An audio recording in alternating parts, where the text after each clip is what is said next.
ان الحمد للہ نحمده ونستعینه ونستغفره ونعوذ باللہ من شرور انفسنا ومن سیئات اعمالنا من يهده اللہ فلا مضل له ومن يضلل فلا هادي له واشهد ان لا اله الا الله وحده لا شريك له واشهد ان محمدا عبده ورسوله اما بعد فإن خير الحديث كتاب الله وخير الهدي هدي محمد صلى الله عليه وآله وسلم وشر الأمور محدثاتها وكل محدثة بدعة وكل بدعة ضلالة وكل ضلالة في النار.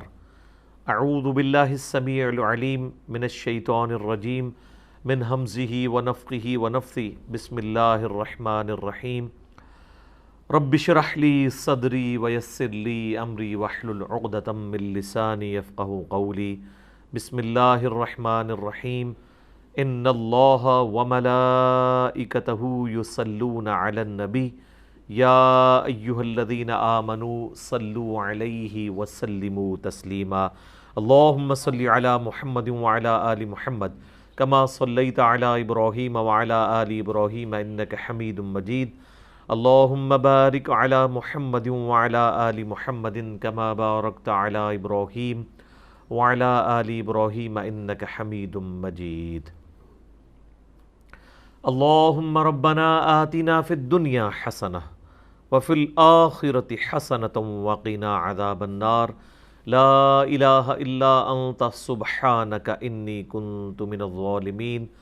حسبنا الله ونعم الوكيل. یا حی یا قیوم برحمتک استغیث ولا حول ولا قوة الا باللہ العلی العظیم. ربنا آتنا من لدنک رحمہ وہیئ لنا من امرنا رشدا. آمین. الحمدللہ آج 17 مئی 2020 کی قرآن کلاس نمبر 29 کی اسٹوڈیو ریکارڈنگ ہونے جا رہی ہے. آج انشاءاللہ تعالی ہم سورۃ البقرہ کی آیت نمبر 196 سے آنورڈ سٹارٹ کریں گے. پچھلی کلاس میں بھی حج کا جو ٹاپک ہے اس کے اوپر ڈسکشن ہوئی تھی کیونکہ اسی سے ریلیٹڈ آیات چل رہی ہیں. وہی سلسلہ ان آیات کے اندر بھی آگے چلے گا. اعوذ باللہ من الشیطان الرجیم. بسم اللہ الرحمن الرحیم. وَأَتِمُّ الْحَجَّ وَالْعُمْرَةَ لِلَّهِ. اور پورا کرو حج اور عمرے کو اللہ کی رضا کی خاطر. یعنی جب تم نے کوئی نیت کی ہوئی ہے تو اس کو پورا کرو. پلس یہ ہے کہ جب کسی پر حج کسی کے اوپر فرض ہو جائے گا تو پھر وہ اس میں ڈیلے نہ کرے، فوراً سے پہلے اس حج کو ادا کرنے کی کوشش کرے، کیونکہ اسلام کے جو 5 بنیادی فرائض ہیں ان میں ایک حج بھی ہے، جو بخاری اور مسلم دونوں میں حدیث ہے کہ اسلام کی بنیاد 5 چیزوں پہ ہے. ان میں سے پہلی چیز اس بات کی گواہی دو کہ لا الہ الا اللہ محمد رسول اللہ صلی اللہ علیہ وآلہ وسلم. اس کے بعد نماز کو قائم کرنا، زکوٰۃ دینا، استطاعت ہو تو اللہ کی راہ میں حج کرنا، اور رمضان کے مہینے کے روزے رکھنا. حج سے ریلیٹڈ میں نے ڈیٹیل ڈسکشن کر دی ہے 4 لیکچرز کے اندر. مسئلہ نمبر 54A-B. اے جو تھا وہ عمرے سے متعلق تھا، بی جو ہے وہ حج سے ریلیٹڈ، اور سی اور ڈی جو ہے وہ قبر رسول صلی اللہ علیہ وآلہ وسلم کی حاضری سے ریلیٹڈ تھا. اس میں بھی میں نے یہ آلموسٹ ساری آیات کور کی تھی. وَأَتِمُّ الْحَجَّ وَالْعُمْرَةَ لِلَّهِ. پورا کیا کرو حج اور عمرے کو اللہ کے لیے. فَإِنْ أُحْصِرْتُمْ. پھر اگر تم گھر جاؤ. فَمَسْتَيْسَرَ مِنَ الْهَدْيِ. تو جو قربانی کا جانور آسانی سے میسر ہو اس کو آگے بھیج دو. وَلَا تَحْلِقُوا رُؤُوسَكُمْ حَتَّى يَبْلُغَ الْهَدْيُ مَحِلَّهُ. اور اپنے سروں کو اس وقت تک مت منڈواؤ. حلق کروانا ہو یا قصر کروانا ہو، دونوں صورتیں، اس وقت تک مت کرو جب تک کہ وہ جو ہدی کا جانور ہے وہ اپنی جگہ پر نہ پہنچ جائے، یعنی قربان گاہ پہ. جب تک ہدی کا جانور قربان نہ ہو جائے منا کے اندر جا کے، اس وقت تک تم اپنے بالوں کو منڈوا نہیں سکتے۔ آپ کو پتہ ہے کہ نبی علیہ السلام کی مبارک زندگی میں بھی ایک اس طرح کا واقعہ ملتا ہے ہمیں صحیح بخاری میں ڈیٹیل کے ساتھ، سورۃ الفتح میں بھی ذکر ہے، یہاں پر بھی اشارتاً اس کا ذکر آ رہا ہے کہ نبی صلی اللہ علیہ وآلہ وسلم نے 6 ہجری میں ارادہ کیا تھا عمرے کا، اور اس کے لیے آپ صلی اللہ علیہ وآلہ وسلم آلموسٹ 1500 صحابہ جانثار صحابہ کا لشکر لے کر نکلے تھے، لیکن راستے میں ہی آپ کو روک دیا گیا تھا، اور آپ صلی اللہ علیہ وآلہ وسلم نے بھی صلح کے اوپر آمادگی کر دی ان شرائط کے اوپر جو بظاہر اس وقت مسلمانوں کے خلاف تھی۔ ان میں سب سے بڑا ایشو تو یہ تھا کہ اس سال آپ کو ہم عمرے کی اجازت نہیں دیں گے، اگلے سال آپ آئیں گے، اور 3 دن کے لیے اہل مکہ جو ہے وہ مکہ چھوڑ کر پہاڑیوں پہ شفٹ ہو جائیں گے، آپ لوگ آ کے انڈیپینڈنٹلی اپنی ایکٹیویٹیز پرفارم کر سکتے ہیں۔ تو لہٰذا وہ جو عمرہ تھا اس کی قضا پھر آپ علیہ السلام نے نیکسٹ ایئر میں دی۔ 6 ہجری کے اندر صلح حدیبیہ ہوگی، حدیبیہ کے مقام کے اوپر بخاری میں بڑی ڈیٹیل حدیث ملتی ہے۔ اب اس میں جب یہ چیز طے پائی تو اب ظاہر صحابہ کرام نے تو احرام بھی پہنا ہوا تھا، احرام تو اس وقت تک نہیں کھولنا جب تک قربانی کا جانور ذبح نہ ہو جائے، اور باقی ایکٹیویٹیز بھی پرفارم کرنی تھی۔ تو جب یہ صلح ہو گئی تو آپ صلی اللہ علیہ وآلہ وسلم نے صحابہ کو حکم دیا کہ اپنے احرام کھول دو، یہیں پر جانور کو ذبح کرنے کے بعد اپنے احرام کھول دو اور باقی یہیں پہ حاصل کر لو، اگلی دفعہ ہم آئیں گے۔ لیکن صحابہ کرام میں سے کوئی بھی نہیں اٹھا۔ نبی علیہ السلام نے اس بات کو ریپیٹ کیا لیکن کوئی کھڑا نہیں ہوا۔ آپ علیہ السلام اپنے حجرے میں آئے تو اس سفر میں آپ کے ساتھ آپ کی بیوی تھی سیدہ ام سلمہ، تو نبی علیہ السلام نے فرمایا کہ میں نے اس طرح اپنے صحاب سے یہ بات کی ہے، ان میں سے تو کوئی بھی نہیں اٹھا۔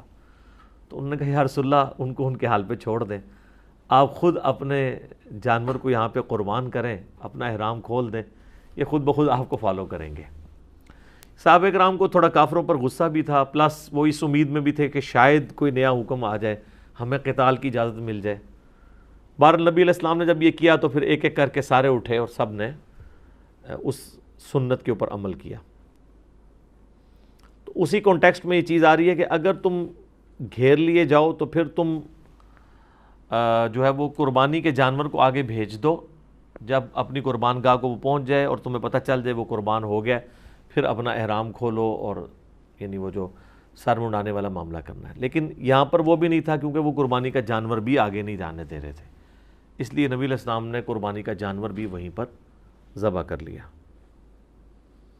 تو اس سے یہ بات بھی پتہ چلی کہ عمرے کے لیے بھی قربانی کا جانور ہدی جسے کہا جاتا ہے وہ لے کے جا سکتے ہیں آپ، اگرچہ یہ اوبلیگیٹری نہیں ہے، یہ صرف ریکوائرمنٹ ہے حج قران کی یا حج تمتع کی، وہ آگے آ جائیں گی آیات، لیکن اگر کوئی اس طرح کر لیتا ہے تو یہ بھی ایک افضل عمل ہے۔ تو جب تک ہدی کا جانور اپنے محلے میں نہ پہنچے، اچھا یہ عربی کا لفظ ہے محلہ، ہم اردو میں سے کیا کہتے ہیں محلہ۔ تو یہ جو بڑے بڑے لغت والے اردو والے علماء بھی ہیں، پروفیسر بھی ہیں، وہ آپ دیکھیں گے تو ہمیشہ ہی بولتے ہیں محلہ۔ ایون ہمارے اردو کے اس لفظ کو جب انگلش میں رومن میں لکھا جاتا ہے تو MO کے ساتھ لکھا جاتا ہے نا، لیکن یہ لفظ ہے محلہ، لیکن اس میں کسی غلطی نہیں نکالنی چاہیے۔ اس کی وجہ ہے کہ اگرچہ یہ لفظ غلط بولا جا رہا ہے لیکن اردو میں مستعمل ہے، اردو میں چلتا ہے، الٹا محلہ بولنے سے کوئی اور ہی نہ کوئی چیز سمجھ لے اس کو، ٹھیک ہے۔ تو ایک اور لفظ ہے وہ بھی قرآن میں آیا ہے، مستقبل، فیوچر، اردو میں ہم کیا اسے بولتے ہیں مستقبل۔ اب مستقبل آپ بولنا شروع کر دیں گے تو مستقبل لوگ کہیں گے شاید اس کو اردو ہی نہیں آتی ہے۔ ہاں جہاں پر اتنا زیادہ کوئی لفظ مستعمل نہ ہو وہاں پہ آپ تھوڑا بہت چینج کر دیں تو پھر کام چل جاتا ہے۔ فَمَنْ كَانَ مِنْكُمْ مَرِيضًا، پس جو کوئی تم میں سے مریض ہو، اگر کوئی بیمار ہو، او بِهِ اذى، یا اسے کوئی تکلیف ہو، من رأسہ، اس کے سر میں تکلیف ہو سکتی ہے، جوئیں پڑی ہوئی ہوں، ظاہر ہے اتنے بڑے بڑے بال رکھے ہوتے تھے عرب کے لوگوں نے، اس کانٹیکسٹ میں بخاری میں حدیث ہے کعب بن عجرہ کہتے ہیں کہ میں نبی علیہ السلام کے ساتھ تھا تو میرے بال بڑے گھنے تھے، اس میں جوئیں پڑ گئیں، تو اور جوئیں وہ کہتے ہیں اتنی زیادہ پڑی کہ وہ کپڑوں پہ گرتی تھیں. تو نبی علیہ السلام نے جب میری حالت دیکھی تو حضور نے مطلب آپ کو بھی ترس آیا. تو یہ پھر آیات نازل ہوئی کہ اگر اس طرح کسی کو جوئیں پڑ جائیں، اب ظاہر ہے کہ وہ کوئی 4 گھنٹے کی فلائٹ تو نہیں ہے اسلام آباد سے جدے کی، وہ تو 15 دن کا سفر ہے مدینے سے مکے کا، اور اس میں بھی حدیبیہ پہ پہنچے ہیں، ابھی کئی دن کا سفر باقی ہے، اور اتنی زیادہ جب جوئیں پڑی ہوئی ہوں تو انسان کو رات کو نیند بھی نہیں آتی. تو پھر یہ حکم نازل ہوا کہ اگر کسی کے سر کے ساتھ اس طرح کا ایشو ہو جائے تو اگرچہ وہ احرام جب تک قربانی جانور نہ ہو جائے اس وقت تک آپ سر نہیں منڈوا سکتے. یہ ترتیب ہے نا اس کی. تو اس کے لیے پھر یہ ہے کہ وہ اب یہ اس کی مجبوری ہے وہ اپنا سر منڈوا دے، لیکن اس کے عوض پلینٹی ادا کرے گا، جسے آپ حج کی ٹرمنالوجی میں دم بھی کہتے ہیں. اور اس کیس میں وہ کیا ہوگا وہ آ رہا ہے او بہی اعظم من رأسہ ففدیۃ من صیام، تو وہ سر منڈوانے کے عوض فدیہ دے دے روزوں کی شکل میں، او صدقۃ یا خیرات کر دے، او نسک یا قربانی دے دے. اچھا یہ ایسا موقع ہے جہاں پر آپ کو تینوں آپشن پیرلل میں دیے جا رہے ہیں. ویسے آپ قرآن میں جب کبھی بھی اس طرح کی پلنٹیز دیکھیں گے نا، جیسا کہ سورۃ المائدہ کی آیت نمبر 89 میں آیا ہے کہ جو کوئی منت مانی ہوئی توڑ دے تو قسم جو ہے اس نے کھا لی تھی اب وہ توڑنا چاہتا ہے تو اس کا کفارہ کیا ہے، وہ ایک غلام آزاد کرے. تو آتا ہے اگر غلام نہ پائے تو، ٹھیک ہے جی، غلام نہ پائے تو 10 مسکینوں کو کھانا کھلائے یا 10 مسکینوں کو کپڑے دے دے، اور اگر یہ بھی نہ پائے تو 3 مسلسل روزے رکھے. یہ نہیں ہے کہ ڈائریکٹ روزوں پہ جانا ہے، جو افورڈ کر سکتا ہے اس نے وہ والے کام کر رہے ہیں. لیکن یہاں پر تینوں آسانیاں پیرلل میں ہیں. آپ کی مرضی ہے، امیر ہیں غریب ہیں جو بھی ہیں، آپ فدیہ دے سکتے ہیں اس فارم میں کہ آپ روزے رکھیں، صدقہ کریں یا قربانی دیں. اس کانٹیکسٹ میں بخاری میں حدیث ہے، نبی علیہ السلام سے جب انہوں نے پوچھا تو آپ صلی اللہ علیہ وآلہ وسلم نے فرمایا کہ 6 مسکینوں کو کھانا کھلا دو، یا نصف سا ان کو غلہ دے دو، گندم دے دو. آلموسٹ آپ سمجھ لیں 1.25 کلو کے قریب. تو آج کی ڈیٹ میں اگر ہم اس سا کو کیلکولیٹ کریں تو یہ صحیح بخاری کے اندر جو ہے وہ 3 روزے اور 6 مساکین، یعنی ان میں سے کوئی ایک آپشن رکھ سکتے ہیں، یا تیسرا آپ قربانی کا جانور بھی کر سکتے ہیں. اس میں پھر یہ ہے کہ ایک پورا جانور ہی ظاہر دینا ہوگا. اگر ایک سے زیادہ لوگ ہوں گے تو پھر آپ اونٹ کے اندر 7 لوگ اور گائے کے اندر بھی 7 لوگ شریک ہو سکتے ہیں، اور اگر وہ عید قرباں والا معاملہ ہو اس میں اونٹ کے اندر 10 حصے بھی ہیں. فَمَن لَّمْ يَجِدْ، پھر جو کوئی قربانی کی طاقت نہ رکھتا ہو،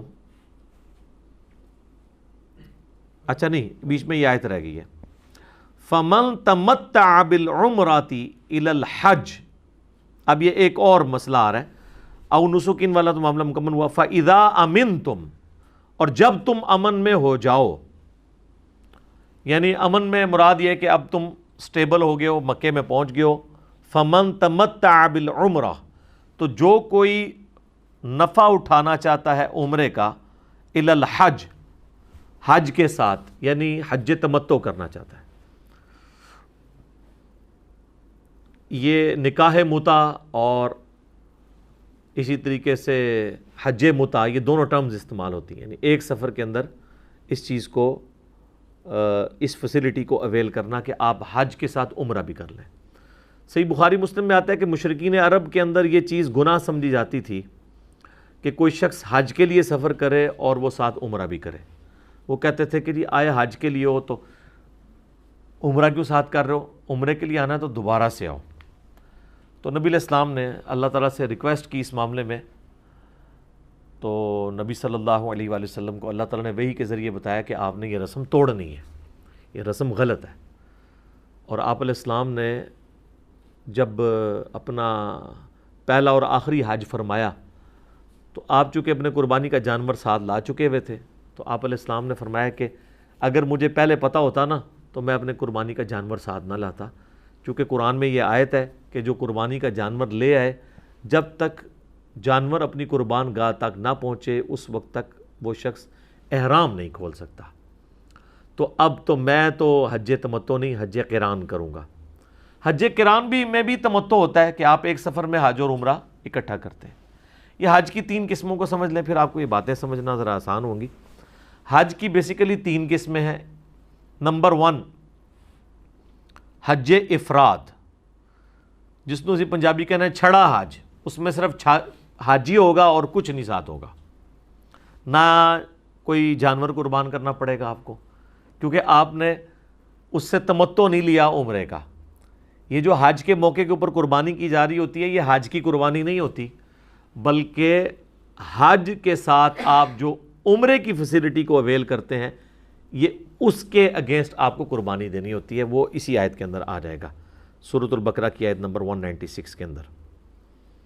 اور اس میں جو شخص قربانی کی استطاعت نہیں رکھتا تو وہ 10 روزے رکھے گا، 3 ایام حج کے اندر رکھے گا، اور ایام حج یعنی پہلے جو 9 دن ہیں، یکم ذوالحجہ سے لے کر 9 ذوالحجہ تک، ان کے اندر 3 روزے رکھ لے گا اور 7 گھر واپس آ کے رکھے گا، تو وہ 10 روزے بن جائیں گے، وہ آیات آ جائیں گی۔ حج افراد کے اندر آپ نے کوئی قربانی نہیں دینی ہوتی، صرف حج کرنا ہوتا ہے۔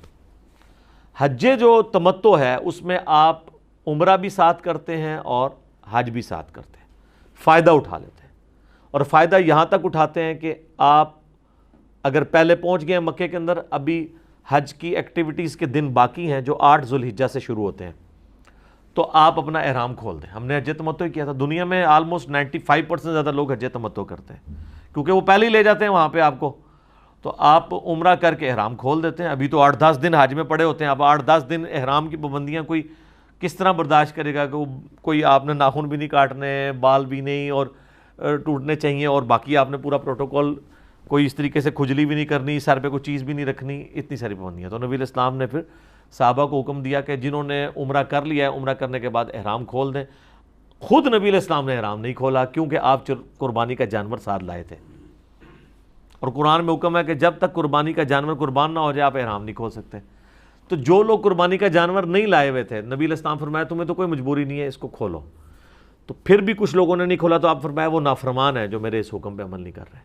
پھر ایک صحابی نے آگے پوچھا، بخاری مسلم دونوں میں آتا ہے کہ یا رسول اللہ یہ ہمارے لیے آسانی ہے یا بعد کے لوگوں کے لیے؟ تو آپ علیہ السلام فرمایا کہ قیامت تک حج اور عمرہ اس طرح آپس میں داخل ہو گئے، یعنی اب آپ نے سنت کو جاری کر دیا۔ تو حج تمتع میں آپ احرام کھول دیتے ہیں، پھر 8 ذوالحجہ کو آپ ظہر کے بعد جو ہے وہ احرام باندھ لیتے ہیں، اور پھر آپ منی چلے جاتے ہیں، اور پھر وہ جو حج کی ایکٹیویٹیز ہیں وہ 12 تک وہ آپ نے وہ کرنی ہوتی ہیں۔ اس میں سے بھی پہلے دن ہی آپ نے ظاہر ہے کہ جب 9 ذوالحجہ کا دن آئے گا تو عرفات سے آپ واپس آئیں گے۔ ترتیب یہ ہوتی ہے کہ 8 اور 9 کی درمیانی رات آپ نے منی میں گزارنی ہے، اور پھر صبح کے وقت آپ نے وہاں سے نکلنا ہے، صبح سے مراد فجر کے بعد، سورج نکلنے کے بعد، اور آپ نے دن اپنا عرفات میں گزارنا ہے۔ لوگ پیدل بھی چلے جاتے ہیں، آلموسٹ پیدل وہاں سے آپ سمجھ لیں 1-1.5 گھنٹہ لگ جاتا ہے، اور بسوں میں جائیں تو 3-4 گھنٹے لگ جاتے ہیں کیونکہ بہت رش ہوتا ہے۔ اب تو بڑی چوڑی روڈ انہوں نے بنا دی ہوئی ہے، آپ پیدل ہی جائیں تو آسانی رہتی ہے، جگہ جگہ پانی پینے کی جگہ بھی بنی ہوئی ہے۔ 9 ذوالحجہ کا دن آپ نے یوم عرفہ جو اصل اس کی روح ہے وہ میدان عرفات میں گزارنا ہے آپ نے، اور میدان عرفات میں آپ نے ظہر اور عصر کی نمازوں کو جمع کر کے پڑھنا ہے اور قصر پڑھنا ہے۔ یہ حج کی خصوصیت ہے، 2 فرض ظہر کے 2 عصر کے، اور پھر مغرب تک مسلسل دعائیں کرنی ہیں۔ ادھر کی عبادت دعائیں ہیں، یا آپ نے وہ جو سنت اذکار ہیں، لا الہ الا اللہ وحدہ لا شریک لہ لہ الملک ولہ الحمد وہو علی کل شیء قدیر، یہ میدان عرفات کی دعا ہے۔ سبحان اللہ والحمد للہ ولا الہ الا اللہ واللہ اکبر، یہ بھی دعا ملتی ہے۔ اور جب مغرب کی نماز کا وقت ہو جائے تو آپ نے نماز نہیں پڑھنی بلکہ مزید اندھیرا ہونے کا انتظار کرنا ہے. تھوڑا سا جب اندھیرا ہوگا تو آپ نے بغیر نماز پڑھے وہاں سے نکلنا ہے اور آ کر آپ نے مزدلفہ میں آ جانا ہے. مزدلفہ جو ہے وہ منا اور عرفات کے درمیان ہے. یعنی صبح آپ منا میں خیمے لگائے ہوئے تھے, منا سے چلے گئے عرفات, واپسی پہ منا واپس نہیں آئیں گے بلکہ راستے میں آپ مزدلفہ کے اندر رکیں گے, اور وہاں پر آپ نے رات گزارنی ہے 9 اور 10 کی درمیانی رات, اور اسی رات میں آپ نے مغرب و عشاء کی نماز وہاں پہ رات کو جس ٹائم بھی پہنچیں, آپ رات 12-1 بجے پہنچنے میں بھی کامیاب ہو جائے تو یہ آپ کی کامیابی ہے. بعض لوگ فجر کے وقت ہی پہنچ رہے ہوتے ہیں, جو پیدل آتے ہیں وہ تو پہنچ جاتے ہیں, جو گاڑیوں میں آتے ہیں وہ فجر کے قریب ہی کہیں پہنچتے ہیں, لیکن اس رات کا کچھ حصہ وہاں پہ گزارنا ضروری ہے. تو آپ مغرب اور عشاء کی نماز پڑھیں گے, 3 فرض مغرب کے 2 عشاء کے. اس کے بعد فجر کی نماز پڑھنی ہے. فجر کے بعد آپ نے طلوع آفتاب کا انتظار کرنا ہے, سورج نکلنے کا. جیسے ہی سورج نکلے گا تو آپ نے پھر منا آ جانا ہے اپنے خیموں کی طرف, کیونکہ یہ پہلا دن ہے جس میں آپ نے وہ جمرات کو کنکریاں مارنی ہے, جس کو کہتے ہیں شیطان کو کنکریاں مارنی ہے. اور یہ ہے 10 ذو الحجہ کا دن. حاجیوں کے لیے 10 ذو الحجہ کے دن عید کی نماز کوئی نہیں ہے, کیونکہ انہوں نے اپنی ایکٹیویٹیز پرفارم کرنی ہے. احرام انہوں نے پہنا ہوا ہے تو سیدھا جائیں گے. وہ 3 جمرات ہیں, یعنی وہ جس کو شیطان کہتے ہیں یہاں کے لوگ, جن کی نشانی بنی ہوئی ہے. منا سے آپ کعبے کی طرف جائیں تو سب سے پہلے ایک چھوٹے والا آئے گا, پھر درمیانے والا, اور اینڈ پہ بڑے والا آتا ہے جو کعبے والی سائڈ کی طرف ہے. تو پہلے دن آپ نے پہلے 2 کو کنکریاں نہیں مارنی ہوتی ہیں بلکہ تیسرے والے کو مارنی ہوتی ہیں. اور اس کے لیے جو کنکریاں آپ نے آئندہ دنوں میں بھی مارنی ہے نا, وہ آپ نے مزدلفہ سے ہی چننا سنت ہے. وہ پلاسٹک کے شاپنگ بیگ میں وہیں سے چھوٹی چھوٹی کنکریاں جمع کر لیتے ہیں. یعنی وہ اتنی کنکریاں ختم نہیں ہوتی, اتنے لوگ حج کرتے ہیں پھر بھی ہو سکتا ہے وہاں پھکوا بھی دیتے ہوں وہ وہاں سے اٹھا کے دوبارہ, ادروائز تو ظاہر ہے پرابلم ہو. لاکھوں لوگوں نے اگر اتنی کنکریاں اٹھانی ہیں اور فالتو ہی اٹھانی چاہیے, کہیں نشانہ رہ جاتا ہے تو پھر وہ یہ نہ واپس آنا پڑ جائے 4-5 کلومیٹر, ٹھیک ہے, تو لوگ فالتو لے کے چلتے ہیں. لیکن اٹھانی وہیں سے ہے سنت, یہ نہیں کہ وہاں سے کوئی اٹھا کے کسی کی لے کے مارنی ہے. درمیانی سی چنے کی سائز کی کنکریاں. اور وہی وہ مقام ہے جہاں پہ آپ کو پتہ بڑی بھگدڑ مچا کرتی تھی, بڑے لوگ شہید ہوتے تھے. اب تو خیر وہ انہوں نے اس کو کئی سٹوریز بنا دی ہے اور ٹائمنگ ڈسکس اس طرح کی ہوئی ہے انہوں نے ڈسٹریبیوٹ کے لوگ آسانی کے ساتھ یہ کام کر لیں. پہلے دن مسئلہ نہیں ہوتا کیونکہ پہلا دن تو آپ کے پاس پورا ہوتا ہے نا کنکریاں مارنے کے لیے. صبح کے وقت آپ جا کے مار سکتے ہیں, بس کنکریاں مارتے ہی آپ نے پھر قربانی کرنی ہے. قربانی کرنے اگر خود چلے گئے پھر تو پورا دن ہی لگ جائے گا. تو بہتر یہ ہے کہ کسی ایک بندے کو ہائر کریں جس کو آپ سارے گروپ کے جانور لے کے دے دیں, اسے فون پہ بتا دیں, یا اگر بینک میں جمع کروایا تو بینک والوں نے آپ کو ٹائمنگ دی ہوتی ہے, اس کے مطابق آپ قربانی ہو جائے گی. قربانی ہوتے ہی پھر اب آپ آزاد ہیں کہ اپنے سر کے بال منڈوائیں, احرام کھول دیں اور سادہ کپڑوں میں آ کے طواف زیارت کریں. طواف زیارت کرنے کے بعد آپ نے واپس منا میں رات گزارنی ہے, یعنی 10 اور 11 کی درمیانی جو رات ہے وہ بھی منا میں گزارنی ہے. پھر 11 اور 12 کی درمیانی رات بھی وہاں پہ گزارنی ہے. اور اگلے 2 دنوں میں وہ جو یہ یعنی آپ نے 11 اور 12 کو جو کچھ کرنا ہے وہ اس میں آپ نے تینوں کو کنکریاں مارنی ہوتی ہے. خیر یہ پورا ایک طریقہ ہے, میں ساری اس کی نٹی گریٹیز میں تو پھر 1 گھنٹہ اور لگ جائے گا, میں ایک ایک چیز بتاؤں. اوورال میں آپ کو بتا رہا ہوں کہ حج تمتع میں یہ ہوتا ہے کہ آپ نے احرام کھول دینا ہوتا ہے عمرہ کر کے اور دوبارہ 8 ذو الحجہ کو باندھنا ہوتا ہے. قران میں یہ ہے کہ آپ نے احرام چلاتے رہنا ہے حتیٰ کہ آپ ساری حج کی ایکٹیویٹی پرفارم کرتے ہوئے وہاں تک پہنچے. تو نبی علیہ السلام نے حج قران کیا تھا, لیکن وہ بھی تمتع کی ایک شکل ہے کہ آپ نے نفع تو اٹھا لیا ہے, تو اس کے لیے قربانی ضرور دینی ہوتی ہے, وہ اب آگے ذکر آ جائے گا. فمن تمتع بالعمرہ, جو کوئی نفع اٹھائے گا عمرے کا, الی الحج, حج کے ساتھ, یعنی حج قران کرے یا حج تمتع کرے, فمستیسر من الہدی, تو جو اسے قربانی کا جانور میسر ہو وہ دے گا. فمن لم یجد, تو جو کوئی اس کی طاقت نہ رکھے یعنی اتنا غریب ہے, فصیام 3 ایام, تو وہ 3 دن کے روزے رکھے گا, فی الحج, حج کے دنوں میں. وَسَبْعَةٍ اِذَا رَجَعْتُمْ, اور 7 رکھے گا جب واپس آئے گا. تِلْکَ عَشَرَةٌ کاملہ, یہ ہوئے پورے 10. 3 یعنی حج کے دنوں میں وہیں پہ رکھنے ہوں گے. حج کے دن کون سے ہیں؟ 1 ذو الحجہ سے لے کے 9 ذو الحجہ تک. اور 10 کو تو آپ روزہ نہیں رکھ سکتے، منع ہے۔ بہتر تو ہے کہ 9 ذی الحجہ کا بھی نہ آئے، لیکن اگر مجبور نہ آ جائے تو خیر ہے، کیونکہ حاجی کے لیے 9 ذی الحجہ کا روزہ نہیں ہے، لیکن حرام نہیں ہے، اگر اس دن میں آ جائے تو رکھ سکتا ہے، تو 7 روزے گھر آ کے رکھے گا۔ لیکن یہ کام کوئی بھی نہیں کرتا، سب لوگ قربانی دیتے ہیں، جو ظاہر ہے حج پہ پہنچنے میں کامیاب ہو جائے آج کے دور میں، اس کے لیے قربانی دینا تو کوئی مسئلہ نہیں ہوتا۔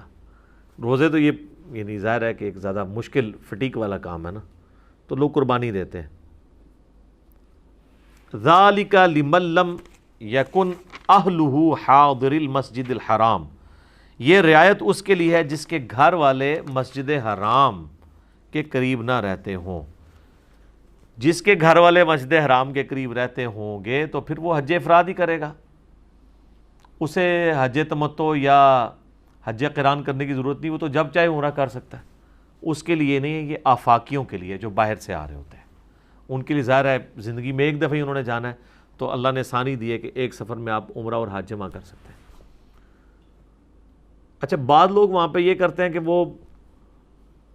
وہ تنعیم پر جا کر نہ بار بار جا کے احرام باندھتے ہیں، وہ 2 ریال لیتی ہے وہ ہائیسٹ، وہاں پہ لے جاتے ہیں، وہ جہاں مسجد عائشہ بنی ہے سلام اللہ علیہ، وہ صحیح بخاری میں حضرت عائشہ کا ایک کیٹاسٹرافک کنڈیشن والا معاملہ، ان کو پیریڈز آ گئے تھے حج کے دوران، تو نبی علیہ السلام نے ان کے پیریڈ پاک ہونے کا انتظار کیا، اور اس کے بعد پھر ان کو اپنے بھائی عبد الرحمن بن ابی بکر کے ساتھ بھیجا کہ ان کو وہاں سے احرام بندھوا کر لے آئے۔ تو حالانکہ وہ کوئی میقات تو نہیں ہے، وہ تو مکے کی باؤنڈری کے اندر ہی آتا ہے، تو وہاں پہ صرف ایسی عورت کے لیے معاملہ ہے کہ وہ ایسا کر سکتی ہے، ادروائز جس نے ایک سفر میں ایک حج اور عمرہ کر لیا دیٹس آل، بار بار عمرے آپ نہیں کر سکتے، یہ بدعت ہے، اور سب کے نزدیک بدعت ہے۔ یہ اکثر لوگ مسئلہ پوچھ بھی رہے ہوتے ہیں، اس لیے میں نے ساتھ بتا دیا آپ کو۔ واتقوا اللہ، اور اللہ کا تقوی اختیار کرو، واعلموا ان اللہ شدید العقاب، اور جان لو کہ بے شک اللہ سخت سزا دینے والا ہے، یعنی اللہ کی حدود کی پاسداری کرنی ہے۔ الحج اشہر معلومات، حج کے مہینے سب کو معلوم ہے۔ ظاہر مشرکین عرب اس سے واقف تھے کہ حج کے مہینے کون سے ہیں، رمضان کے فوراً بعد والے، شوال، ذیقعدہ اور ذوالحجہ۔ آج تو ہم 4 گھنٹے میں یہاں سے پہنچ جاتے ہیں نا، وہاں تو لوگ 1-1 ڈیڑھ 2-2 مہینے پہلے سفر شروع کرتے تھے تو پہنچتے تھے۔ اگر آپ کو ایون مدینے سے ہی حج کے لیے آنا ہے مکے، تو 15 دن آپ کو چاہیے اونٹ کے اوپر، اور 15 دن آپ کے دیکھیں کتنے مشکل ہوں گے، اس میں راتیں بھی تو آ رہی ہیں، رات کو پڑاؤ کرنا ہے، کتنی تکلیفوں سے آپ کو گزرنا پڑے گا۔ اور یہ تو ہو گیا مدینے سے آنے کے لیے، کسی نے تبوک سے آنا ہے تو اس کا تو 30-40 دن لگ گئے نا، شام سے آنا ہے، یہاں سب کانٹیننٹ سے جانا تھا تو یہ تو 4-4 مہینے پہلے نکلتے تھے، مشکل کام تھا نا۔ تو حج کی جو تیاری اور یہ سارے معاملات شروع ہو جاتے تھے رمضان کے فوراً بعد، تو اس لیے اللہ تعالیٰ نے کہا کہ حج کے مہینے سب کو معلوم ہے۔ اس سے یہ بات بھی پتہ چلی کہ جو سنت اور تواتر ہے یہ قرآن حکیم سے پہلے کا چل رہا تھا، اور جہاں پر کہیں کوئی خرابی تھی وہ قرآن نے ہائی لائٹ کر دی، اور جہاں پہ ہائی لائٹ نہیں کی ہے وہ اسی طریقے سے چلتی رہے گی۔ تو اس سے یہ بات پتہ چلی کہ سنت ابراہیمی جاری تھی، صرف اس میں خرابیاں آئی ہوئی تھی۔ فَمَنْ فَرَضَ فِيهِنَّ الْحَجْ، تو جو کوئی نیت کر لے اس میں حج کی، تو اسے 3 چیزوں کا خیال رکھنا ہے۔ فَلَا رَفَثَ، تو کوئی بے حیائی والا معاملہ نہ کرے، وَلَا فُسُوق، نہ کوئی نافرمانی والا، اللہ کے حکم عدولی والا کوئی مسئلہ ہو، وَلَا جِدَالَ فِي الْحَجْ، اور نہ ہی حج میں کوئی جھگڑا کرے۔ یہ 3 چیزیں گنوائی گئی ہیں، بے حیائی سے بچنا ہے، گناہ کے کاموں سے بچنا ہے، اور جھگڑے سے بچنا ہے۔ صحیح بخاری میں حدیث ہے کہ جس نے حج کیا اور یہی 3 چیزیں آپ نے گنوائی کہ وہ بے حیائی سے بچ گیا، گناہوں سے بچ گیا، فسق سے اور جھگڑے سے، تو وہ ایسا ہی ہے گویا آج ہی ماں کے پیٹ سے پیدا ہوا ہے، سارے گناہ اس کے معاف۔ صحیح مسلم میں بھی حدیث ہے کہ حج مبرور، مقبول حج پچھلے کے سارے گناہوں کو معاف کر دیتا ہے، ایمان لانا پچھلے کے سارے گناہوں کو معاف کر دیتا ہے، اور اللہ کی راہ میں ہجرت کرنا پچھلے کے سارے گناہوں کو معاف کر دیتا ہے۔ تو یہ تینوں کام ویسے وہاں پہ یہ یہاں دیکھنے میں آسان لگ رہے ہیں، بڑے مشکل کام ہے، خصوصاً یہ جو تیسرا کام ہے نا، جھگڑے سے بچنا۔ ظاہر ہے جب اتنے لوگ جمع ہوئے ہوں جس میں ہر طرح کے ایجوکیٹڈ بھی ہوں، ان پڑھ بھی ہوں، جاہل بھی لوگ ہوں، ہر علاقے کے لوگ ہوں، اب کئی علاقوں میں یعنی ٹریڈیشنز ہی ڈیفرنٹ ہوتی ہیں، بعض لوگ تو تمیز کے ساتھ کسی کو کہتے ہیں راستہ دے دو، اور کئی علاقوں میں ہوتا ہے کہ وہ خود ایسے کر کے راستہ نکلوانے کی کوشش کرتے ہیں، تو ظاہر بندے کو غصہ بھی آ جاتا ہے۔ اور پھر خصوصاً ان لوگوں کے لیے جن کی ذرا صحت اچھی ہوتی ہے، قد بت اونچے ہوتے ہیں، وہ چھوٹے موٹے لوگوں کو تو سمجھتے ہی کچھ نہیں ہے وہاں پہ۔ اب یہ جو 7-7 فٹ کے حبشی آئے ہوئے ہوتے ہیں افریقہ سے، یہ تو ہم تو ان کے آگے بالکل آپ سمجھ لیں کیڑیاں ہیں نا، اور اگر انڈونیشین اور ملیشین ہوں گے تو بیچارے بالکل چھوٹے چھوٹے ہوتے ہیں، وہ تو ان سے ڈرتے پھرتے ہیں۔ اس لیے آپ دیکھیں وہ گروپس کی فارم میں ہوتے ہیں وہاں، آپ طواف کرتے ہوئے دیکھیں نا تو آپ کو ایک طرح کے کپڑوں کے لوگ نظر آ رہے ہوتے ہیں، وہ گروپس کی فارم میں ہاتھوں میں ہاتھ ڈال کے، لیکن وہ بھی مصیبت ان کے ساتھ ڈلی ہوئی ہے، ہاتھوں میں دستانے بھی پہنے ہوتے ہیں نا، کیونکہ وہ شافیوں کے نزدیک تو بیوی کو ہاتھ لگانے سے وضو بھی ٹوٹ جاتا ہے نا، تو انہوں نے دستانے بھی پہنے ہوتے ہیں۔ دیکھ لینا تقلید کی کوئی ایک نوست تو نہیں ہے نا، حالانکہ واضح حدیث موجود ہے کہ نہیں ٹوٹتا۔ تو پھر انہوں نے جو خاص قسم کی عورتیں جو ہیں انہوں نے اگر حجاب کیے ہوئے ہیں تو انہوں نے ادھر نا بڑے بڑے پھول لگائے ہوئے ہوتے ہیں، یعنی کسی نے کوئی گلابی کلر کا پھول لگایا تو پورے گروپ کے وہ گلابی کلر کے پھول ہوں گے یا یلو کلر کے ہوں گے، تاکہ اگر کوئی ادھر ادھر گم جائے تو وہ دیکھ لے کہ ہاں یار وہ فول پروف سسٹم کیا ہوتا ہے۔ اچھا یہ ضروری ہے، اور یہ زیادہ تر انڈونیشین ملیشین اس لیے کرتے ہیں، خصوصاً انڈونیشین جو ہیں وہاں باقاعدہ ٹریننگ ہوتی ہے، وہاں یہ نہیں ہے کہ جو بندہ بھی ہے کہ منہ اٹھا کے حج کرنے کے لیے چلا جائے گا، کئی سال ان کی باری نہیں آتی ہے جب تک وہ ٹیسٹ پاس نہیں کرتے ہیں، ان کی پوری ٹریننگ ہوتی ہے کہ ہاں یہ اس قابل ہے کہ اب اس کو وہاں پہ بھیجا جائے۔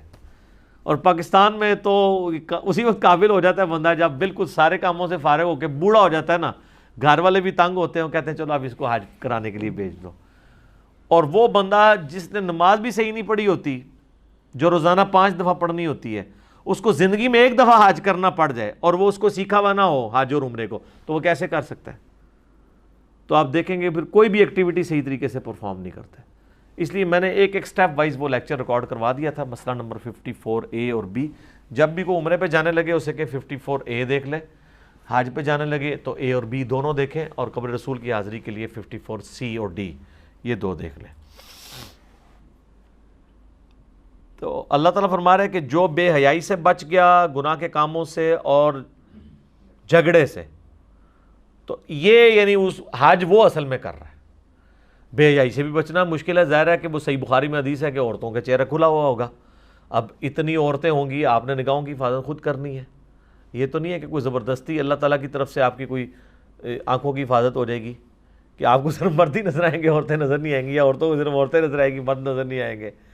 گناہ کے کام، گناہ کے تو کئی ایک کام وہاں پہ ہو جاتے ہیں، لوگوں کی جیبیں کاٹ جاتی ہیں جی، لوگ بھیک مانگ رہے ہوتے ہیں، کوئی منا کے خیموں میں اپنا کوئی بیگ رکھ کے چلا گیا بیچارہ باہر، وہ واپس آتا ہے تو وہ اس کے اندر ریال ہی نہیں اس کو پھر واپسی پہ ملتے۔ اسی لیے حاجیوں نے بیچاروں نے یہاں پہ یعنی اپنے وہ جو احرام کے نیچے بیلٹ باندھی ہوتی ہیں، آپ دیکھیں جب بھی کوئی عمرے حج کے لیے جاتا ہے اس کو اسپیشل لوگ کہتے ہیں بیلٹ لے کے جانی ہے، وہ بیلٹ اسی لیے لے کے جاتے ہیں نا کہ اس بیلٹ کے اندر وہ پاسپورٹ رکھ لے گا پلس پیسے رکھ لے گا، کیونکہ کمرے میں، ہوٹل کے کمرے میں چھوڑنے کا رسک یا منا کے خیمے میں چھوڑنے کا رسک تو نہیں لیا جا سکتا، اسلامی بھائیوں سے خطرہ لگا رہتا ہے۔ ظاہر ہے کوئی یہودی عیسائی تو نہیں آگے چوری کرتے، اپنے لوگ ہی کر رہے ہوتے ہیں، تو یہ سارے خطرات وہاں پہ ہوتے ہیں۔ اس لیے ان ساری یہ کہنے کو تو بڑا آسان ہے، پھر کسی کی دل آزاری ہو جانا، کسی کو دھکا دے دینا، یعنی یہ بڑا مشکل کام ہے وہاں پہ ان ساری چیزوں سے بچنا۔ تو اگر انسان کے ذہن میں یہ چیز ہونا کہ میرے حج کی قبولیت اس کے اوپر ڈیپینڈنٹ ہے کہ میں نے بے حیائی کا کوئی کام نہیں کرنا، اور میں نے کسی کا دل نہیں دکھانا، کسی کو ناجائز دھکا نہیں دینا، اور اگر کسی سے دھکا لگ گیا اس کو معاف کرنے کی روش اختیار کرنی، پھر آپ کو خود بخود صبر آ جاتا ہے۔ اور میجارٹی لوگ اس کو مینٹین کر لیتے ہیں وہاں پہ، میجارٹی لوگ کوشش کرتے ہیں کہ ہم جھگڑا والا معاملہ نہ کریں. اور ظاہر ہے کہ اب یہ جو فلا رفثا میں یعنی اس میں جو چیز جائز بھی ہے، یعنی میاں بیوی کا تعلق جو ہے وہ بھی ان دنوں کے اندر احرام کی حالت میں اس کی بھی پابندی ہے، اس سے بھی آپ نے اجتناب کرنا ہے. وَمَا تَفْعَلُوا مِنْ خَيْرٍ يَعْلَمْهُ اللَّهُ، اور جو کوئی بھی تم نیکی کا کام کرو تو اللہ اسے خوب جانتا ہے.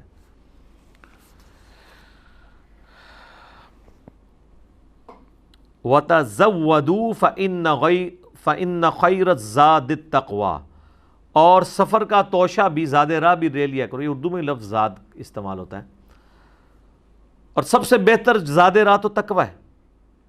وَاتَّقُونِ يَا أُولِي الْأَلْبَابِ، اور مجھ سے ڈرتے رہو اے عقل مندو. یعنی ساتھ آپ نے زاد راہ بھی رکھنا ہے. یہ نہ ہو کہ وہاں پہ جا کے آپ بھیک مانگتے رہیں یا یہ کہ میری جیب کٹ گئی ہے. اپنا وہ وہاں پہ رہنے کا جتنا خرچہ ہے وہ اپنا ساتھ گھر سے لے کے چلیں. یعنی اس سے یعنی وہ صوفیاء کے کانسیپٹ کو بھی ایک طرح سے رہبانیت کو بھی کنڈیم کر دیا گیا ہے کہ صرف توکل پہ نہیں آپ نے چلنا، اپنا زاد راہ ساتھ لے کے چلنا ہے. یعنی اگر کوئی 40 دن کے لیے جا رہا ہے تو اس کے پاس اتنی رقم یا ریسورسز ہونے چاہیے کہ 40 دن گزار سکے. اچھا، پہلے جو 8 سے 30-40 سال پہلے حج عمرے کے لیے لوگ جاتے تھے نا، وہ سارا راشن بھی ادھر سے لے کے جاتے تھے، چینی، پتی، چاول. وہاں پھر مینا میں بھی اپنا وہ پکاتے تھے، اور کئی لوگ تو چولہے بھی لے کے جاتے تھے یہاں سے. لیکن اب لوگوں کو عقل آ گئی ہے کہ یہ اس طرح کرنے سے اپنی فٹیگ کی بڑھانے والی بات ہے. کوئی خاص فرق نہیں پڑتا. ہر چیز جو جس ریٹ پہ پتی یہاں مل رہی ہے نا، اسی ریٹ پہ آپ کو وہاں پہ مل جائے گی. چینی بھی مل جائے گی. ہوٹلوں کے اندر کمبائنڈ آپ کو کچن بھی مل جاتے ہیں. اگر کبھی چائے بنانی پڑ جائے تو وہ آپ بنا سکتے ہیں. کوئی اتنا ایشو نہیں کہ ادھر سے اتنا زیادہ آپ سامان اٹھا کے لے جائیں. ادھر سے بس تھوڑا سا سامان ہونا چاہیے، اتنا سامان ہو جو آپ کے ہینڈ بیگ میں آ جائے. اگر آپ نے بکنگ والا سامان رکھا تو سر پھر آپ جو ذلت کاٹنی پڑتی ہے نا جا کے وہاں پہ آپ کو ایئرپورٹ کے اوپر، کیونکہ ہینڈ بیگ والے تو نکل جاتے ہیں باہر. دوسرے والوں کو تو اپنا وہ انتظار کرنا پڑے گا سامان کا. 1 گھنٹہ بھی لگ سکتا ہے، اس سے بھی زیادہ لگ سکتا ہے. ظاہر ہے جہاز پہلے خالی ہوگا، پھر وہ اس سے بیلٹوں پہ ڈالیں گے اور یہ ہوگا، پھر آپ ڈھونڈتے رہیں گے اور یہ سارا کام. تو میں تو ایون حج پہ بھی گیا تھا اپنی وائف کے ساتھ 2007 کے اندر، تو 2 ہینڈ بیگ ہم نے رکھے تھے. ایک اس نے اٹھایا تھا، ایک میں نے. وہ کو بہت بڑا نہیں، 3 جوڑے رکھ لیے اپنے، ایک تولیہ رکھ لیا. That's all. اس سے زیادہ ضرورت ہی نہیں، کیونکہ وہاں پہ آپ کو اچھا خاصا ٹائم مل جاتا ہے. 3 جوڑے آپ کے پاس ہوں، صرف وہاں سے لیں، ایک چھوٹی سی بالٹی لیں تو دھو لیں، تو آرام سے آپ کے دن نکال سکتے ہیں. وہ کپڑے گندے تو ہوتے نہیں ہیں، نہ تو وہاں پہ اس طریقے سے پولوشن ہے، نہ کوئی گندگی ہے، صاف ستھرا ماحول ہے. گاڑی سے میں بیٹھ کے آپ حرم میں جا رہے ہیں، حرم سے گاڑی میں بیٹھ کے واپس آ رہے ہیں، سارا ایئر کنڈیشن ماحول ہے، تو کپڑے کہاں سے گندے ہونے ہیں؟ پسینہ بھی نہیں آنا. ہوٹل میں آئیں گے تو وہاں بھی اے سی ہے، لابی میں آئیں گے وہاں پہ بھی اے سی ہے، مسجد میں جائیں گے وہاں پہ بھی اے سی ہے. ٹھنڈ ضرور لگتی ہے وہاں لوگوں کو، گرمی شرمی کو نہیں لگتی. ٹھنڈ والا معاملہ ہو جاتا ہے.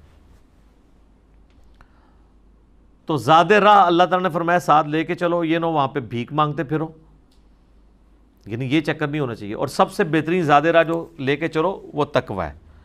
یہ نہیں ہے کہ مطلب آپ نے دنیا کا سارا ساز و سامان تو ساتھ رکھا ہوا ہے، اور خوف خدا، برائی سے بچنے کا جذبہ، آئندہ نیک بننے کا ارادہ، یہ آپ ساتھ ہی نہیں لے کے جا رہے. تو جس طرح جاؤ گے اس طرح ہی واپس آ جاؤ گے، شاید اور پکے ہو کے آ جاؤ. دیکھ لینا آپ کتنے بڑے بڑے اسمگلر ہیں، عمروں پہ حجوں پہ جاتے رہتے ہیں، کوئی فرق نہیں پڑتا. بلکہ جیسے ہی وہ حج عمرہ کر کے آتے ہیں نا تو مزید تیز ہو جاتے ہیں.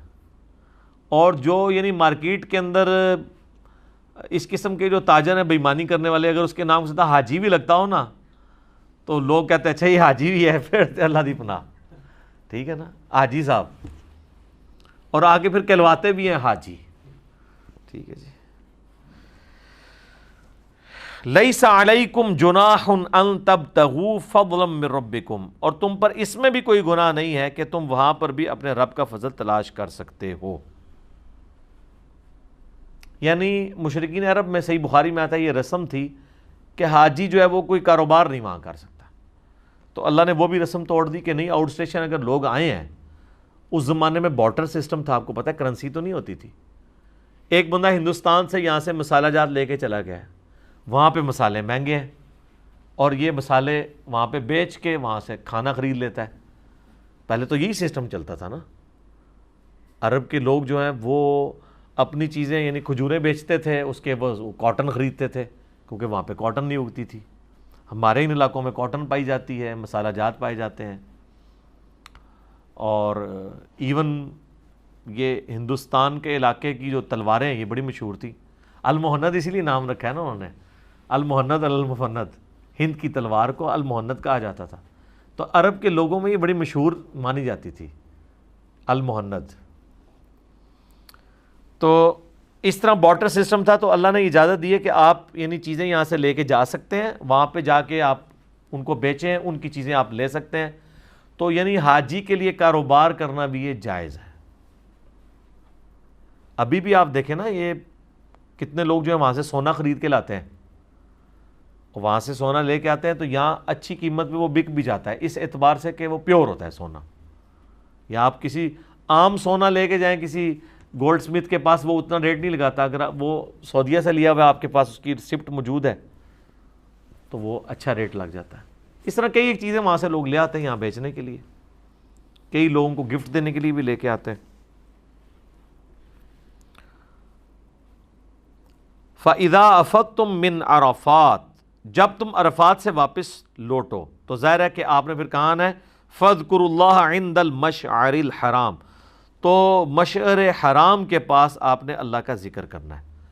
اسی کا نام مزدلفہ بھی ہے، جو مکے اور آپ عرفات کے درمیان ہے، منا اور عرفات کے درمیان. وَاذْكُرُوهُ كَمَا هَدَاكُمْ، اور تم اللہ کا ذکر کرو اس بات پہ جس طرح کہ اس نے تمہیں وہ ذکر سکھایا ہے. وَإِن كُنتُم مِّن قَبْلِهِ لَمِنَ الضَّالِّينَ، اگرچہ تم اس سے پہلے کھلی گمراہی میں تھے. یعنی اس بات کے اوپر اللہ کا شکر ادا کرو اور ان الفاظ کے ساتھ جو اس نے تمہیں سکھائے ہیں. تو وہ جتنے بھی وظائف ہیں، سبحان اللہ والحمد للہ ولا الہ الا اللہ واللہ اکبر، لا الہ الا اللہ وحدہ لا شریک لہ والا وظیفہ، اس طریقے سے لبیک اللہم لبیک، لبیک لا شریک لک لبیک، ان الحمد والنعمت لک والملک لا شریک لک، یہ سارے کے سارے وظائف جو بھی ہیں آپ کر سکتے ہیں. ثم افیضوا من حیث افاض الناس، پھر اے قریش کے لوگوں تم بھی وہیں سے واپس ہوا کرو جہاں سے باقی لوگ واپس ہوتے ہیں. واستغفروا اللہ، اور اللہ سے معافی مانگو. ان اللہ غفور رحیم، بے شک اللہ بخشنے والا مہربان ہے. اچھا، قریش کے لوگوں میں نا ایک صحیح بخاری میں آتا ہے ان کے اندر نا ایک تکبر تھا. وہ کہتے تھے کہ ہم چونکہ مکے کے رہنے والے ہیں، ہمیں عرفات جانے کی کوئی ضرورت نہیں ہے، ساڈا آج اتھے ہی ہے. تو وہ منا سے ہی واپس آ جایا کرتے تھے. تو اللہ تعالیٰ نے فرمایا کہ بھئی تم بھی وہاں سے جا کے واپس آیا کرو جیسے باقی لوگ آتے ہیں، یعنی تمہارا بھی عرفات میں جانا ضروری ہے، ادروائز یہ حج نہیں تمہارا ہوگا. اور عرفات سے واپسی پہ مزدلفہ میں بھی رکنا ہے. وہ یہ کہتے تھے ہم تو یہاں کے رہنے والے لوگ ہیں، ہمیں کوئی ضرورت نہیں ہے، یہ تو باہر کے لوگوں کے مسئلے ہیں کہ وہاں پہ جائیں گے. جیسے وہ پریویلیجز لوگوں کو حاصل ہوتے ہیں. جیسے آپ دیکھیں کہ امام مسجد ہیں یا مدرسوں کے بڑے بڑے استاد ہیں، وہ تو سمجھتے ہیں ہم یہاں ہی رہتے ہیں، ہم بے شک آخری رکعت میں جا کے ملے، ہے نا، یا بعض اپنی کرا لیں گے جماعت. تو یہ قریش کو بھی تھا کہ ہمیں عرفات جانے کی کوئی ضرورت نہیں ہے، ہم تو مکے کے رہنے والے ہیں. تو انہوں نے وہیں اپنی چرپائیاں بنا میں ڈالی ہوتی تھی، اور کرتے کیا تھے، اللہ کا ذکر نہیں کرتے تھے، بیٹھ کے اپنے بزرگ بابوں کو یاد کرتے تھے.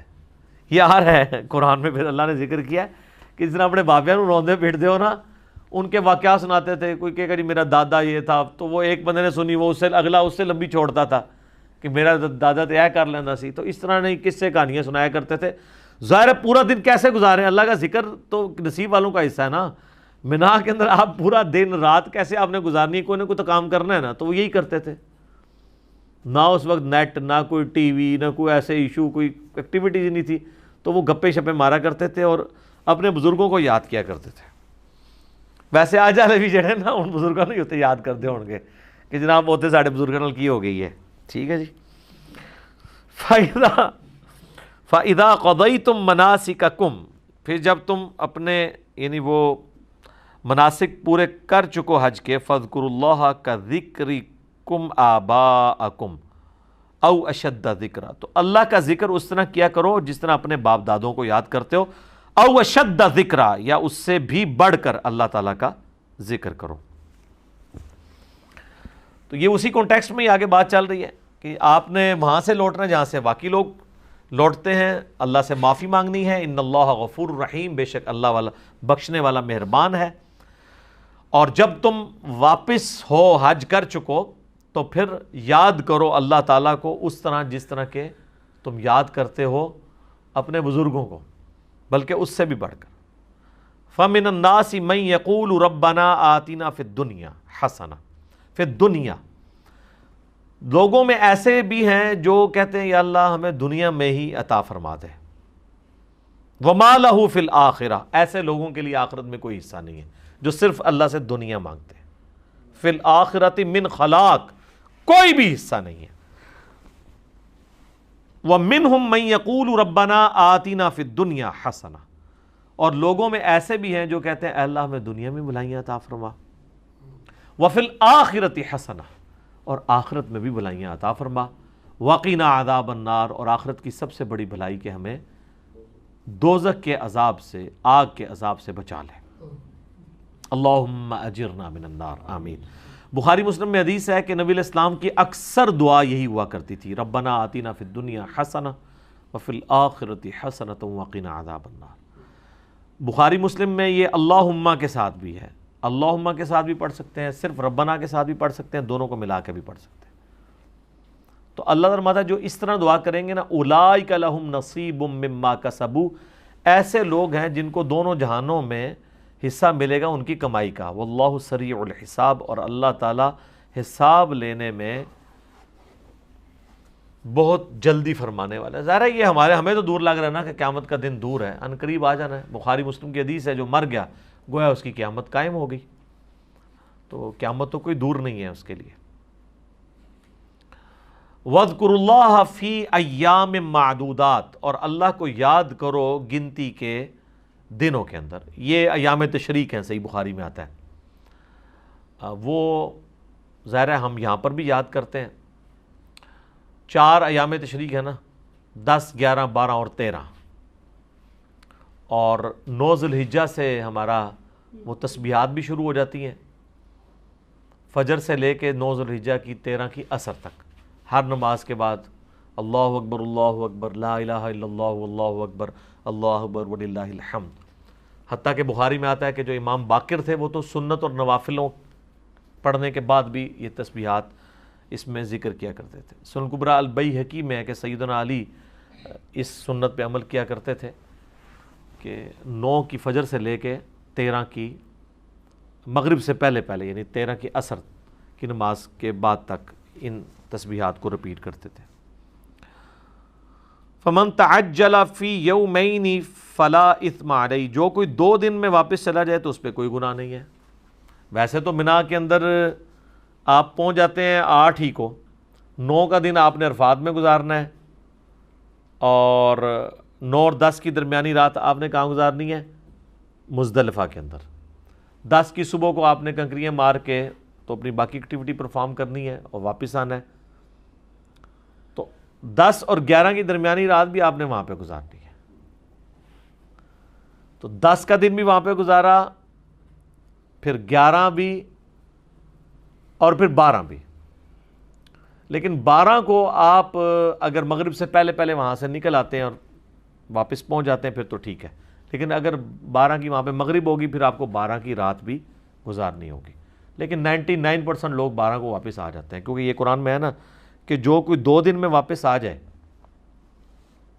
تو ٹھیک ہے، یعنی وہ 10، 11، 12 ٹوٹلی تو خیر وہ چونکہ 12 کی رات تو آتی نہیں ہے نا، 11 اور 12 گنا جا رہا ہے، 10 کا دن تو ایکٹیویٹیز کا، یعنی 11 اور 12 2 دن وہاں پہ گزار لیتا ہے تو ٹھیک ہے۔ وَمَن تَأَخَّرَ، اور جو کوئی وہاں پہ کچھ اور دیر رکنا چاہتا ہے، فَلَا إِثْمَ عَلَيْهِ، تو اس پہ بھی کوئی حرج والی بات نہیں، کوئی گناہ نہیں، لِمَنِ اتَّقَىٰ، بشرطے کہ وہ ڈر رہا ہو۔ یہ نہیں کہ وہاں پہ پھر وہ گپے مارے، وہ ظاہر ہے کہ پھر وہاں تو بالکل خالی ہو جاتے ہیں نا خیمے، تو یہ نہ ہو کہ وہاں پہ مطلب ایک لوگ انجوائمنٹ کے لیے رکے ہوں، اللہ کے ذکر کے لیے رکے۔ واتقوا اللہ، اور اللہ سے ڈرو، واعلموا، اور جان لو، انکم الیہ تحشرون، کہ تمہیں مرنے کے بعد اسی کی بارگاہ میں لوٹ کے جانا ہے، وہیں پر اکٹھا کیا جانا ہے۔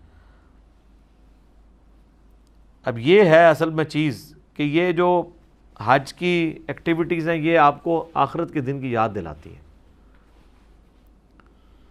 وہاں پہ بھی انسان نے بالکل اس طریقے سے، بلکہ کپڑے ہی نہیں ہونے، صرف انبیاء کو کپڑے پہنائے جائیں گے، صحیح بخاری میں آتا ہے، باقی تو لوگ بالکل اس طرح اٹھائے جائیں گے۔ اور پھر جب کفن کی حالت میں بھی انسان کو دفن کیا جاتا ہے تو اس طرح انسیری چادروں میں ہی دفن کیا جاتا ہے۔ تو اس سے آخرت کے دن کی جواب دہی بھی ذہن میں آتی ہے۔ آخرت میں بھی اتنے سارے لوگ ایک جگہ پہ جمع ہوں گے، اس طرح وہاں پہ بھی عرفات میں لوگ لاکھوں کی تعداد میں ایک جگہ جمع ہوئے ہوتے ہیں۔ تو اللہ کا تقوی پیدا کرنے والی چیزیں ہیں، بلکہ تقوی تو یہاں سے ہی شروع ہو جاتا ہے۔ تھوڑا سا بندہ اگر اس کی نظر میں عبرت ہو نا تو اس کو یہاں پہ کئی چیزیں نظر آ جاتی ہیں۔ یقین کریں جب میں پہلی بار عمرے کے لیے گیا تو وہ 747 بوئنگ جہاز تھا، وہ عمرے کے لیے ہی جا رہا تھا سارا، رمضان شریف میں 2002 کے اندر۔ 747 میں اب آلموسٹ کوئی 400 کے قریب تو مسافر بیٹھے ہوتے ہیں۔ میں جب انٹر ہوا نا، میں بالکل ہم لوگ اینڈ پہ ہی پہنچے تھے جہاز میں، جب یعنی وہ اس کے اڑنے میں بھی آدھا پونا گھنٹہ تھا۔ تو جو زیادہ تو لوگ وہمی ہوتے ہیں نا، وہ پہلے ہی جا کے بیٹھ جاتے ہیں کدھر اڑ ہی نہ جائے ہم لائے بغیر جہاز۔ تو ہم تو بیٹھے ہوئے تھے لانچ کے اندر، ہم نے کہا سکون سے ادھر کھلے ڈلے بیٹھے ہیں، جہاز میں جا کے ضرور تنگ ہونا ہے۔ تو جیسے ہی وہ فائنل اناؤنسمنٹ ہوگی نا، جب لوگ پھر یہ کہ پھر آپ کو وہ لائن میں بھی تو لگنا پڑتا ہے نا، اپنا وہ سارا سلسلہ جو چل رہا ہوتا ہے اس کے لیے لائن میں بھی لگنا پڑتا ہے۔ تو اتنی دیر لائن میں کھڑے ہونے کے بجائے آپ ادھر ہی لابی میں کرسی ہیں وہاں بیٹھے رہیں، جب آپ دیکھیں نا لائن بالکل ختم ہو رہی ہے، آخری ایک دو بندے رہیں گے تو اٹھیں جا کے اپنا، تاکہ آپ کو تھکاوٹ بھی نہ ہو، لائن میں کھڑی ہونے کی تردد کیا کرنے کی ضرورت ہے۔ وہ جناب جب جہاز میں انٹر ہوئے نا، تو میں جس وقت انٹر ہوں نا تو اس وقت تو سارا بھرا ہوا تھا، وہ بندہ خوف کھا جاتا ہے، سوری سفید یعنی احرام کے اندر لگتا ہے مردے بیٹھے ہوئے ہیں سارے، بندہ خوف کھا جاتا ہے۔ آپ ذرا دیکھیں نا کہ دونوں طرف یوں سیٹیں ہوں اور آپ پیچھے سے انٹر ہو رہے ہیں اور وہ حد نگاہ تک سارے سفید کپڑوں میں ایسے بیٹھے ہیں، بندہ ایک بار خوف کھا جاتا ہے۔ مجھے اس وقت احساس ہوا کہ یار یہ سفید کپڑے جو ہے نا بالکل یہ موت کی یاد دہانی کرواتے ہیں انسان کو، سارے ہی بیٹھے ہوئے ہیں اس حالت میں۔ خیر خوف اس لیے بھی زیادہ آ گیا کہ ان دنوں میں وہ ایئر کریش انویسٹیگیشنز بھی دیکھتا ہوتا تھا، تو ہمیں تو یہ بھی لگا رہتا تھا پتہ نہیں جہاز توڑ پہنچنا بھی ہے کہ نہیں۔ حالانکہ دنیا میں سب سے سیف سفر جہاز کا ہے، سب سے سیف، ہاں ٹرین سے بھی زیادہ سیف۔ یہ ہمیں لگتا ہے نا کہ جو چیزیں زمین پہ چلتی ہیں وہ زیادہ سیف ہیں، نہیں۔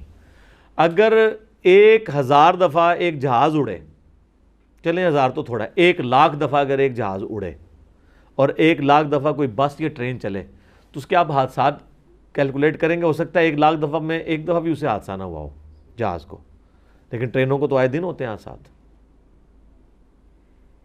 تیز گام کو آپ دیکھ لیں کتنے حادثات پچھلے 8-10 سال میں ہو چکے ہیں، ریل کار کو ہو چکے ہیں، بسوں کو تو خیر ہوتے ہی رہتے ہیں۔ تو اس اعتبار سے جہاز کا سفر سب سے سیف ہے۔ لیکن یہ ہے کہ جہاز میں جب کوئی مسئلہ ہوتا ہے پھر بچتا کوئی بھی نہیں ہے۔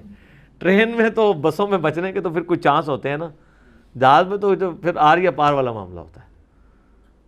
تو یہ آخرت کے دن کو یاد دلانے والی ایکٹیویٹی ہے مسلمانوں کی انٹرنیشنل گیدرنگ جو ہے حج کے موقع کے اوپر۔ حج کا ٹاپک اب بس اس آیت کے اوپر کنکلوڈ ہو گیا، اب ایک اور ٹاپک کی طرف بات جائے گی، وہ انشاءاللہ ہم اگلی دفعہ ڈسکس کریں گے۔ تو یہ 203 نمبر آیت کے اوپر یہ ٹاپک مکمل ہو گیا جو حج کا شروع ہوا تھا۔ اس میں یہ جو دعا یہ ربنا آتنا فی الدنیا حسنہ، یہ ہم نے فرض نماز کے بعد اذکار میں بھی ڈالی ہوئی ہے، اس کو ضرور کیا کریں۔ مسلم شریف میں ایک حدیث ہے کہ ایک صحابی تھے، وہ اتنے سخت بیمار ہوئے کہ صحابہ کہتے ہیں گویا کہ چڑیا کے بچے کی طرح ان کی ہڈیاں نکل آئیں، جیسے وہ چھوٹا بچہ ہوتا ہے۔ نبی علیہ السلام عیادت کے لیے آپ نے حالت دیکھی تو آپ نے فرمایا تم اللہ سے کیا مانگتے ہو بھائی؟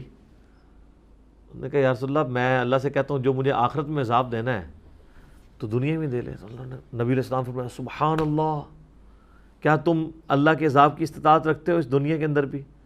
تمہیں تو چاہیے تم دعا کرو ربنا آتنا فی الدنیا حسنہ وفی الآخرۃ حسنۃ وقنا عذاب النار۔ صحابہ کہتے ہیں اس نے وہ دعا کی چند دن تو وہ بالکل بستر مرگ سے اٹھ کے بالکل صحیح ہو گیا۔ تو اس طریقے سے یہ دعا، اس پہ میرا کلپ بھی ہے کہ سب سے بیسٹ دعا کون سی ہے جو ہر چیز کو کور کرے، دنیا میں بھی بھلائیاں مانگ لی، آخرت کی بھلائیاں بھی مانگ لی، اور آخرت کی سب سے بڑی بھلائی بھی مانگ لی، وقنا عذاب النار۔ اسی پہ کنکلوڈ کرتے ہیں، اللہم ربنا آتینا فی الدنیا حسنہ وفی الآخرۃ حسنۃ وقنا عذاب النار، آمین۔ اللہ تعالیٰ سے دعا ہے جو حق بات میں نے کہی اللہ تعالیٰ ہمارے دلوں میں راسخ فرمائے، اگر جذبات میں میرے منہ سے کوئی غلط بات نکل گئی اللہ تعالیٰ ہمارے دلوں سے محو کر دے، ہمیں معاف بھی فرما دے، ہمیں کتاب و سنت کی تعلیمات پر عمل کر کے دوسرے بھائیوں تک پہنچانے کی توفیق عطا فرمائے۔ سبحانک اللہم و بحمدک، اشہد ان لا الہ الا انت، استغفرک و اتوب الیک، وما علینا الا البلاغ المبین۔ جزاکم اللہ خیر۔